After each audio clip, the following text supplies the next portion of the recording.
Hello everyone, ভৌতিক অনুভূতি অরিজিনালে তোমাদের সবাইকে স্বাগত। আমি শোভন আছি তোমাদের সাথে, গ্রাফিক্সে রয়েছে বিশ্বজিৎ। আজ ভৌতিক অনুভূতির আমাদের এপিসোড নাম্বার 86। আজকের এপিসোডেও আমি তোমাদের জন্য নিয়ে এসেছি এক রোমহর্ষক ভৌতিক অনুভূতির ঘটনা। আজকের এপিসোডটি আমাদেরকে পাঠিয়েছে শুভ্রজিৎ তালুকদার, শিলিগুড়ি থেকে। এপিসোড শুরুর আগে জানিয়ে রাখি, আমরা কোনো রকম কুসংস্কার কিংবা অন্ধবিশ্বাসকে প্রশ্রয় দিই না। আমাদের চ্যানেলে বর্ণিত সমস্ত ঘটনাই এন্টারটেনমেন্ট পারপাসে গ্রহণ করাটাই বেটার। সো কানে হেডফোন পরে নাও আর বিশ্বাসটা বজায় রেখো, কারণ আমরা ভৌতিক অনুভূতি, কিছুটা বিশ্বাস আর কিছুটা অনুভূতি।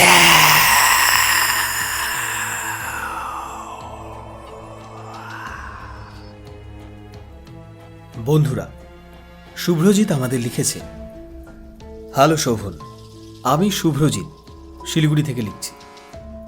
আজকে যে ঘটনাটা তোমাদেরকে আমি লিখে পাঠাচ্ছি, এই ঘটনাটা বলতে পারো আমি প্রত্যক্ষভাবে এক্সপিরিয়েন্স করেছি।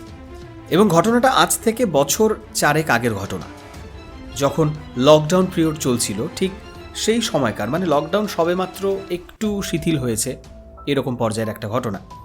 তো আমার বাড়ি শিলিগুড়িতে, এবং আমাদের এখান থেকে দার্জিলিং যথেষ্ট কাছে। ছোট থেকে পাহাড় দেখছি, তাই পাহাড়ের প্রতি একটা আলাদাই ভালোবাসা রয়েছে। তাই যখনই সময় পাই আমরা কয়েকজন বন্ধুবান্ধব মিলে উইকেন্ডে বেরিয়ে পড়ি আমাদের এই আশেপাশের পাহাড়ের যে অফবিট জায়গাগুলো আছে সেগুলো এক্সপ্লোর করার জন্য। দিনটা ছিল 2020 সালের আগস্ট মাস। তখন লকডাউন সবে মাত্র শিথিল হয়েছে, কিন্তু রেস্ট্রিকশনস রয়েছে। তো আমরা যেহেতু 3-4 মাস ধরে ঘরবন্দি ছিলাম, তাই আমি উইকেন্ডে প্ল্যান করি যে আশেপাশে কোনো একটা অফবিট প্লেসে ঘুরতে যাওয়া যাক। সেই মোতাবেক শুক্রবার সন্ধ্যায় আমরা রওনা দিই, এবং মোটামুটি 4-5 ঘন্টা ড্রাইভ করে যাওয়ার পর প্রচণ্ড বৃষ্টি শুরু হয়। আমরা একটা হোমস্টের উদ্দেশ্যে যাচ্ছিলাম, কিন্তু সেই হোমস্টেতে পৌঁছানোর আগেই প্রচণ্ড বৃষ্টিতে আর আমরা এগোতে পারছিলাম না। একে তো রাত হয়ে গিয়েছিল, তার উপর পাহাড়ি রাস্তা, তার উপর বৃষ্টি, যখন তখন ধস নামতে পারে একটা ভয় ছিল। তখন আমার এক বন্ধু অমিত বলে যে এক কাজ করি, এখানে আশেপাশে দেখি কোথাও থাকার কোনো ব্যবস্থা রয়েছে কিনা, তাহলে আজ রাতটা এখানেই স্টে করে যাই, কালকে না হয় আমরা আবার রওনা দেব। রাস্তা যেহেতু সংকীর্ণ ছিল, তাই গাড়ি নিয়ে আর বেশি দূর আগাইনি। পাশেই একটা দেখলাম পার্কিংয়ের মতো একটা স্পেস রয়েছে, সেখানে গাড়িটাকে পার্ক করে অমিতকে গাড়িতে বসিয়ে আমরা 3 জন নেমে পড়লাম। আমরা রেনকোট নিয়ে গিয়েছিলাম, যেহেতু বৃষ্টির একটা সম্ভাবনা ছিল, তাই সেই রেনকোট পরে আমরা 3 জন এদিক ওদিক খুঁজতে শুরু করি যে কোথাও থাকার জায়গা পাওয়া যায় কিনা, বা এখানে কোনো হোমস্টে আছে কিনা। এবং মোটামুটি 300 মিটার এগিয়ে যাওয়ার পর আমরা দেখতে পাই যে পাহাড় থেকে অনেকটা নিচে দেখা যাচ্ছে যে একটা বাড়ি টাইপ রয়েছে। তো আমরা সেখানে যাই, এবং সেখানে যাওয়ার পর আমরা বুঝতে পারি যে আসলে সেটা একটা হোমস্টে। এবং সেইখানে তখন লোডশেডিং চলছিল, জাস্ট কয়েকটা হেরিকেন ঝোলানো ছিল আশেপাশে, তো সেটার আলোই ছিল। এবং আমরা দরজায় নক করতেই ভেতর থেকে একজন বৃদ্ধ ভদ্রলোক বেরিয়ে আসেন। তিনি দেখতে বড় অদ্ভুত ছিলেন। তার মাথাটা বেশ বড় ধরনের ছিল, চুলদারিগুলো একদম পাকা ছিল, এবং শরীরটা কেমন একটা সরু হয়ে এসছে। আমাদের বেশ অদ্ভুত লেগেছিল, বাট যাই হোক, যেহেতু রাতটা সেখানে স্টে করতে হবে, তাই আমরা তাকে জিজ্ঞেস করি যে এখানে কি থাকার কোনো ব্যবস্থা রয়েছে, আসলে আমরা এখানে বৃষ্টিতে আটকে গিয়েছি। তিনি বেশ ভাঙা ভাঙা বাংলায় উত্তর দেন, হবে আপনারা থাকবেন এখানে, সব ব্যবস্থা হয়ে যাবে। তখন আমি ওনাকে বলি, ঠিক আছে, আমাদের গাড়িটা তো সামনেই পার্ক করা রয়েছে, এবং গাড়িতে একজন বন্ধু রয়েছে, এবং আমাদের জামা কাপড়ও সেখানে রয়েছে, সো আমরা সেটাকে নিয়ে আসি। তো আমি রাজু এবং সৌরভকে সেখানে বসিয়ে একাই এগিয়ে যাই গাড়িটা আনতে। এবং গাড়িতে গিয়ে অমিতকে বলি যে একটা থাকার জায়গা পাওয়া গেছে, একটা হোমস্টে এখানে, চল আজ রাতটা এখানেই কাটাবো। তো গাড়িটাকে আরেকটু কিছুটা এগিয়ে নিয়ে যাই, এবং হোমস্টেটা যেহেতু অনেকটা নিচে ছিল, গাড়িটা নিচে নিয়ে যাওয়া পসিবল না, তাই ওপর থেকে যেখানে রাস্তাটা শুরু হয়েছে গাড়িটাকে সেখানেই পার্ক করি। এবং গাড়ির ভেতর থেকে জামা কাপড় বলতে শুধুমাত্র রাতে থাকার জন্য একটা পোশাক নিয়ে নিই, এবং কিছু এসেনশিয়ালস, সেটা নিয়ে আমরা আবার চলে আসি হোমস্টেতে। হোমস্টেটা বড়ই অদ্ভুত জায়গায়। সেই দিন রাতে তো কিছু দেখতে পারিনি, বাট পরের দিন সকালে দেখেছিলাম যে আশেপাশে কোথাও কোনো বাড়ি চোখে পড়ছে না, দূর দূর পর্যন্ত। আমরা হোমস্টেতে ঢোকার পরে ফ্রেশ হয়ে নিই, এবং তারপর সেই বৃদ্ধ ভদ্রলোক আবার আসেন এবং তিনি বলেন, বলছি সাহেবরা, কিছু খাবেন নাকি রাত্রে? তখন আমাদের প্রচণ্ড খিদেও পেয়েছিল, তাই আমরা বলি যে কি হবে খাওয়ার মতো। তিনি উত্তর দেন, সব পেয়ে যাবেন। মাংস চাই, মাছ চাই, কি চাই বলুন। তখন আমরা বলি যে ঠিক আছে, এক কাজ করুন, রাতও অনেক হয়েছে এবং আপনি এই বয়সে এত কিছু করবেন, তার চেয়ে বরং একটু ডাল ভাত এবং একটু যদি অমলেট হয় করে দিন, তাহলে খুব ভালো হয়। তিনি মাথা নাড়িয়ে সেখান থেকে চলে যান। তারপর আমরা সেখানে বসে গল্প করছি এবং মোবাইলে চেষ্টা করছিলাম যে বাড়িতে একটু ইনফর্ম করে দিই, বাট কারো ফোনেই সেরকম নেটওয়ার্ক ছিল না, আর হোমস্টেতেও কোনো ওয়াইফাইয়ের ব্যবস্থা ছিল না, সো আমরা ইন্টারনেটও অন করতে পারিনি। তো নিজেরাই গল্প করছি, তখন হঠাৎ দড়াম করে একটা আওয়াজ হয়। আমরা ভাবলাম যে এনার কিছু হয়েছে কিনা, একে তো বৃদ্ধ মানুষ, বৃষ্টি পড়ছে, পড়ে ঠরে গেল কিনা। তো আমরা তখন মোবাইলের ফ্ল্যাশটা জ্বালিয়ে নিজেরাই বের হই এবং কিছুটা এগিয়ে যাওয়ার পর কাউকেই দেখতে পারি না। আমরা আবার ফিরে আসি আমাদের রুমের দিকে।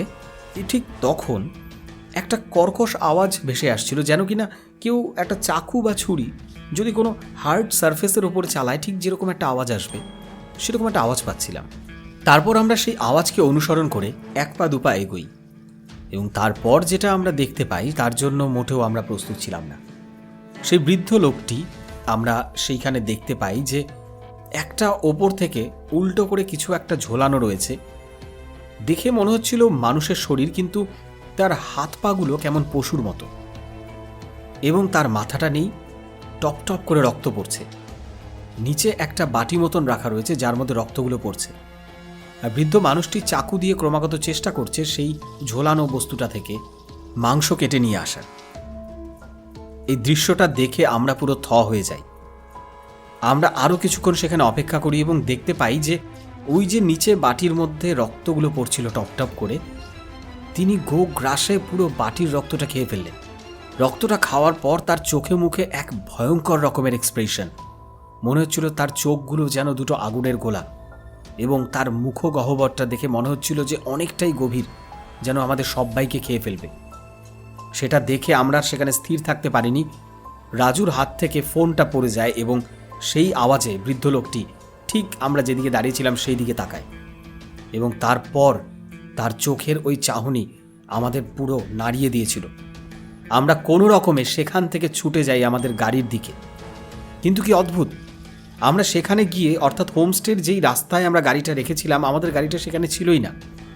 আমরা গাড়ির আশা বাদ দিয়ে আমরা ক্রমাগত ছুটতে থাকি এই বৃষ্টিতে ভিজতে ভিজতে, এবং আমাদের পরনে তখন জাস্ট হাফ প্যান্ট, স্যান্ডো গেঞ্জি এরকম, কারণ আমরা হোমস্টের ভেতরে গিয়ে আর চেঞ্জ করারও সুযোগ পাইনি।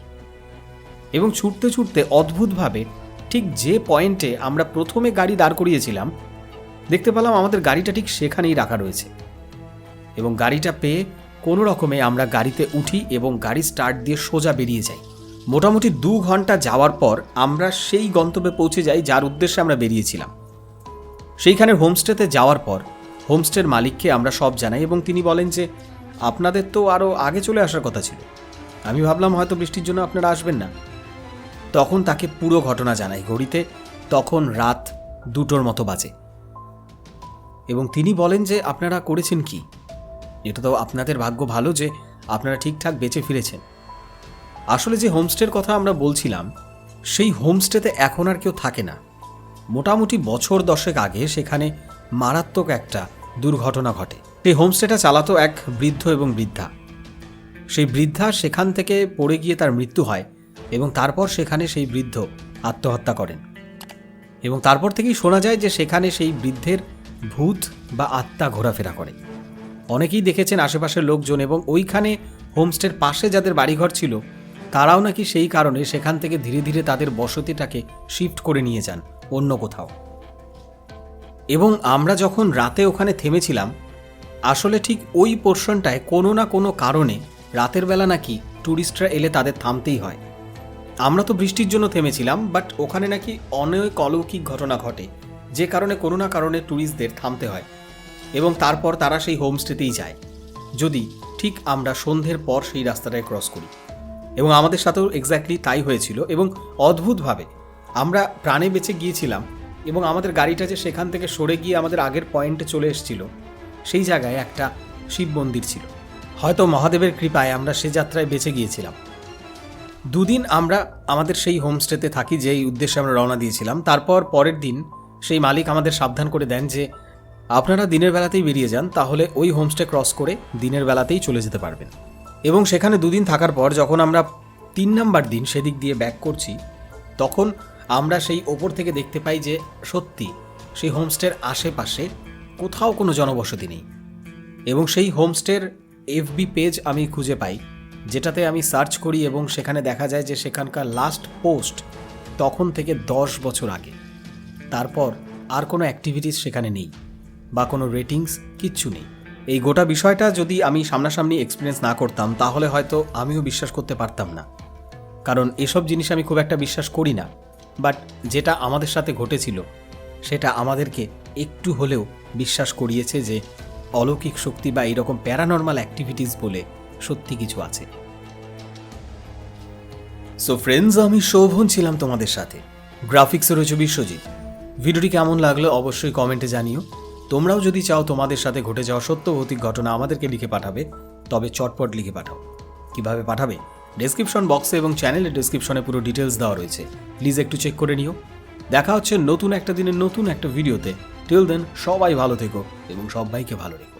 Thank you.